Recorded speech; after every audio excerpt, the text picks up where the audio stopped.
पिछले एपिसोड में हमने देखा था कि बायथियान सेट का नंबर 1 डिसेबल बन चुका होता है। नंबर 1 डिसेबल बनने के बाद एम्परर जो होती है उसे ऑफर देती है कि वो फॉरबिडन एरिया में जाकर वहां पर अपनी 5 दिनों तक के कल्टीवेशन कर सकता है। जो सुनकर तो बायथियान खुश हो चुका था, इसलिए वो फॉरबिडन एरिया में आता है और वहां जाकर वो अपना कल्टीवेशन शुरू कर देता है। लेकिन वहां आते साथ ही एक बहुत ही भयानक मॉन्स्टर उसके पीछे पड़ चुका था। जो मॉन्स्टर यहाँ पर उसकी जान लेने के लिए आया होता है, लेकिन वहां पर बायथियान लिंगर की पावर का इस्तेमाल करते हुए मॉन्स्टर के साथ बढ़िया तरीके से फाइट करता है और आखिरकार उसने उस मॉन्स्टर को वहां पर हरा दिया था। जिसके बाद यहाँ से ये एपिसोड शुरू होता है। तो इस एपिसोड की शुरुआत में हम जैस्मिन को देखते हैं, जिसका थोड़ा बहुत हुलिया चेंज कर दिया गया है। वो यहाँ पर अपने ग्रैंडपा के साथ होती है। जैसे उसे वहां पर सामने से आते हुए बायथियान दिखाई देता है, वो भागते हुए उसके पास जाती है, उससे कह रही होती है, मास्टर आप यहाँ पर हैं, मैं तो आपको कब से ढूंढ रही थी। बायथियान कहता है, अरे यार मैं तुम्हें कितनी बार कहूँ कि हम दोनों के बीच में मास्टर और डिसेबल का रिश्ता नहीं है, मैं तो बस तुम्हारी मदद कर देता हूँ और मदद के बदले तुम मुझे मास्टर कहने लगती है, जी मुझे अच्छा नहीं लगता। जिसपे जैस्मिन कहती है, ठीक है मास्टर मैं समझ गई। उसके बाद वो जो जैस्मिन के ग्रैंडपा थे वहाँ पर आने के बाद बायथियान से कह रहे होते हैं, क्या तुम यहाँ से किलियन कंट्री जा रहे हो? वो सफर तो बहुत ही ज्यादा लंबा होने वाला है, तो मैं क्या सोच रहा था कि मैं भी तुम्हें वहाँ तक की कंपनी दे देता हूँ। जिसके बाद वो जो एल्डर होते हैं वहाँ पर सीटी बजाते हुए अपने बीस्ट को बुला लेते हैं, जो कि बहुत ही ज्यादा बड़ा और काफी ज्यादा स्ट्रॉन्ग लग रहा था। वहाँ पर आने के बाद वो सभी को अपने ऊपर सवार करके ले जाएगा। जिसके बाद सारे के सारे लोग उस बीस्ट पे वहाँ पर सवार हो जाते हैं और वो बीस्ट उन्हें उड़ाकर किलियन कंट्री की तरफ ले जाना शुरू कर देता है। बीस्ट पे सवार होने के बाद वो सभी वहाँ पर मेडिसिन वैली के अंदर होने वाले एल्केमी के कंपटीशन की बात कर रहे थे। तब एल्डर जो होते हैं वहाँ पर बायथियान और जैस्मिन को बता रहे होते हैं कि जब भी यहाँ पर मेडिसिन वैली के अंदर कंपटीशन होता है ना, तो बहुत ही ज्यादा खतरनाक होता है। वहाँ के रूल वगैरह भी बहुत ही ज्यादा स्ट्रिक्ट होते हैं। ज्यादा जो हाई लेवल के एल्केमिस्ट है उन्हें इस कंपटीशन के अंदर पार्टिसिपेट भी नहीं किया जाता है। यंग टैलेंट को ही उसमें मौका दिया जाता है। लेकिन जैसा कि तुम्हें पता ही होगा कि यंग टैलेंट में उतने ज्यादा कोई आजकल खास एल्केमिस्ट बनता नहीं है। लेकिन इस कंपटीशन के अंदर 4 ऐसे लोग हैं जिन्हें कोटा मिला है कंपटीशन में हिस्सा लेने का, चाहे वो कुछ भी क्यों ना होते, यानी कि वो स्ट्रॉन्ग होते या कमजोर होते उस फर्क नहीं पड़ने वाला था। लेकिन 4 लोग को यहाँ पर कोटा मिला था कि उस कंपटीशन में पार्टिसिपेट कर सकते हैं। एल्डर वहाँ पर बायथियान को उन 4 लोगों के बारे में बता रहे होते कि कौन कौन है और कहाँ से आता है वो। उन 4 में से तो 3 लड़कियां होती है और 1 लड़का होता है। इन चारों को कोटे वाली सीट मिली हुई है। ये लोग बहुत ही ज्यादा स्ट्रॉन्ग एल्केमिस्ट है, जो कि अपने अपने सेट के नंबर 1 एल्केमिस्ट माने जाते हैं। इसलिए उन्हें यहाँ पर ये मौका मिला है उस कंपटीशन में पार्टिसिपेट करने का। उनकी एल्केमी की बात करें तो वो 3 स्टार पीक लेवल के एल्केमिस्ट जरूर होंगे, इससे कम तो वो होने नहीं वाले। बायथियान भी 3 स्टार एल्केमिस्ट तो है, लेकिन वो पीक लेवल का नहीं है, उससे थोड़ा सा नीचे है वो। उन्हीं 4 में से एक ऐसा बंदा भी है जो कि बहुत ही नजदीक है 4 स्टार एल्केमिस्ट बनने में। कुछ ही देर की मेहनत के बाद हो सकता है कि वो 4 स्टार एल्केमिस्ट भी बन जाए। जो सुनकर तो जैस्मिन भी घबरा जाती है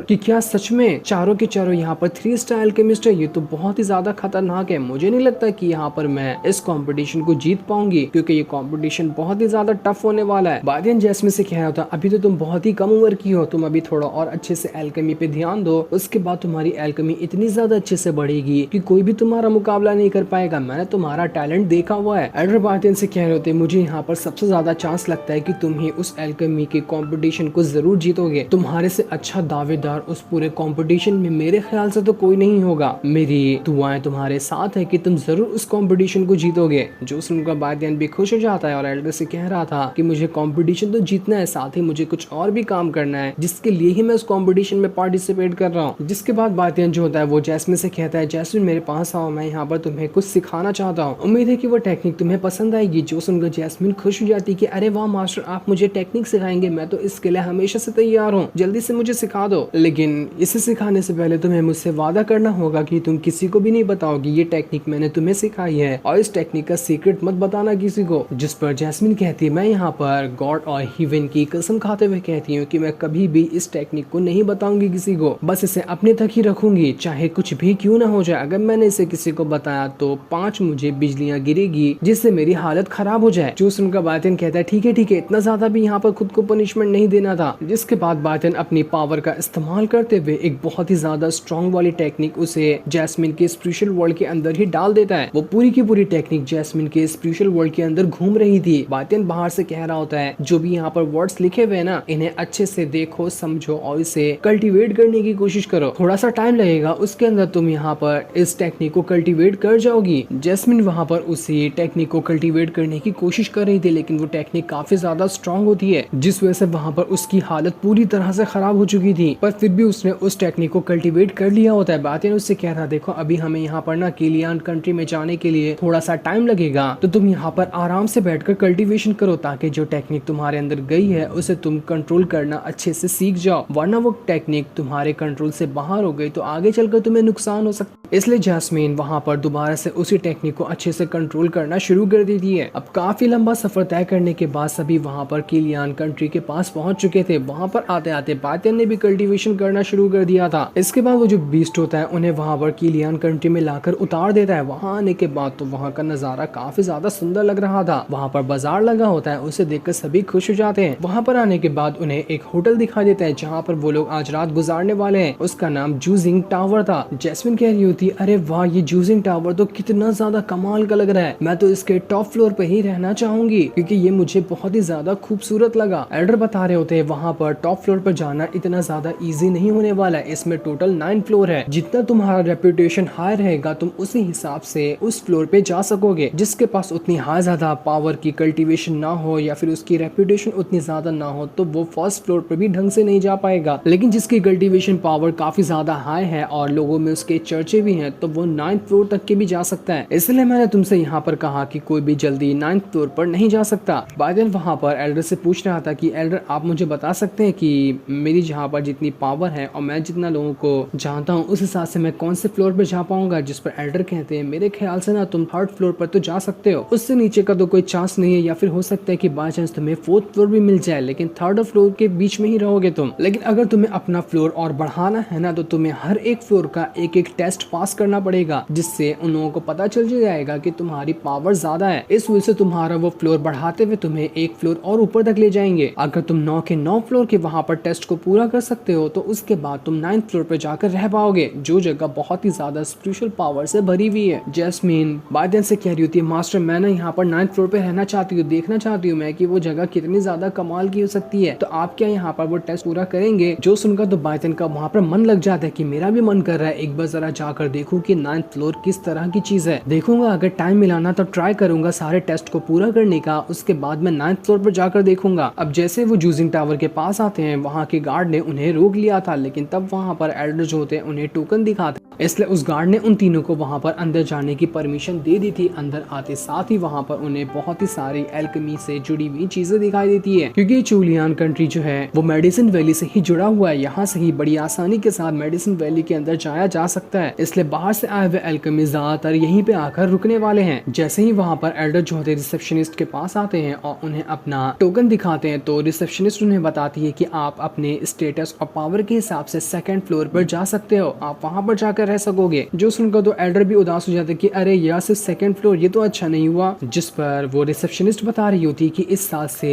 जूजिंग टावर का रूल बदल दिया गया है, जो कि अब इस तरह से है कि कोई भी अगर यहाँ पर 4 स्टार एल्केमिस्ट है ना तो वही 3 से 5 के फ्लोर पर जा सकता है, 3 से नीचे ही 3 स्टार एल्केमिस्ट को रखा जाएगा। तभी वहाँ पर एक लड़की आती है जिसका नाम मूफी था। वो एल्डर को देखकर कह रही होती अरे मैं तो तुम्हें बहुत पहले से जानती हूँ, तुम तो अभी तक क्या अपना 4 स्टार एल्केमिस्ट को ब्रेक थ्रू नहीं कर पाए, बड़ी ही शर्म की बात है। हद है यार, तुम तो सेट के एल्डर हो लेकिन तब भी तुम यहाँ पर 4 स्टार एल्केमिस्ट नहीं हो। छी, मेरी मदद चाहिए क्या 4 स्टार एल्केमिस्ट बनने में? तुम्हारी जगह मैं होती ना तो कब का मैं चुल्लू भर पानी में डूबकर मर गई होती। इतनी ज्यादा शर्म की बात है कि इतने सालों से मेहनत करने के बाद भी तुमने अपना 4 स्टार एल्केमिस्ट को ब्रेक थ्रू नहीं किया। तुम वैसे भी एक एल्डर हो और किसी डिसाइबल से भी कमजोर हो। यहाँ के एल्डर को वहाँ पर काफी ज्यादा गुस्सा आ रहा था कि आके इसकी हिम्मत कैसे भी मुझे यहाँ पर उसके सामने बेइज्जत करने की। ऐसा लग रहा होता है कि वो यहाँ पर मुंह मुफई को पहले से जानता है। जैस्मिन वहाँ पर मुफई से कह रही होती है, कौन है तो और आखिर तेरी हिम्मत कैसे हुई मेरे ग्रैंडपा की यहाँ पर बेइज्जती करने की, तू जानती भी है कि हम लोग कौन है। जिसमें मुफई जैस्मिन से कह रही होती है, ओ बच्ची आंखें खोल के ना आसपास देख ले कि मैं कौन हूँ, तुझे पता चल जाएगा। उसी के साथ साथ तो मुझे यहाँ पर कुछ मत कह, अपने ग्रैंडफादर से कह। आज से 10 साल पहले वो 3 स्टार अल्केमिस्ट बना था, लेकिन 10 साल में वो ब्रेक थ्रू ही नहीं कर पाया। कोई इतना टाइम लगाता है क्या 4 स्टार अल्केमिस्ट बनने में? 10 साल का टाइम, उसमें उसने एक भी ब्रेक थ्रू नहीं किया। शर्म की बात नहीं है ये? इस जैसे घटिया इंसान का तो जूजिंग टावर में आना भी मना कर देना चाहिए था, लेकिन फिर भी हम इसे आने दे रहे हैं और सेकंड फ्लोर दे रहे हैं, तो इसे यहाँ पर गुस्सा चढ़ रहा है। कमाल की बात है, कैसे कैसे लोग रहते हैं यहाँ पर। मुफई वहाँ पर एल्डर से कह रही थी, ठीक है अगर तुम यहाँ पर सेकंड फ्लोर पे नहीं रहना चाहते हो ना, तो मैं तुम्हारा बंदोबस्त कर दूंगी 3rd फ्लोर पे जाने का, लेकिन उसके लिए तुम्हें सबसे पहले अपनी नाक रगड़नी होगी मेरे जूतों पर। तुम यहाँ पर ये कर देते हो तो इसके बाद मैं तुम्हें 3rd फ्लोर पर भेज दूंगी। क्यों, कैसा लगा मेरा ये ऑफर? बातियान मुफई से कह रहा होता है, तुझे किसने कह दिया कि हम यहाँ पर 3rd फ्लोर पे रहना चाहते हैं? हम तो यहाँ पर आए हैं 9th फ्लोर पे रहने के लिए। तुझे देखना है तो देख ले, मैं तुझे दिखाता हूँ कि 9th फ्लोर पर कैसे रहा जाता है। जिसके इतना कहते ही ये एपिसोड यहीं पर एंड हो जाता है। Thanks for watching.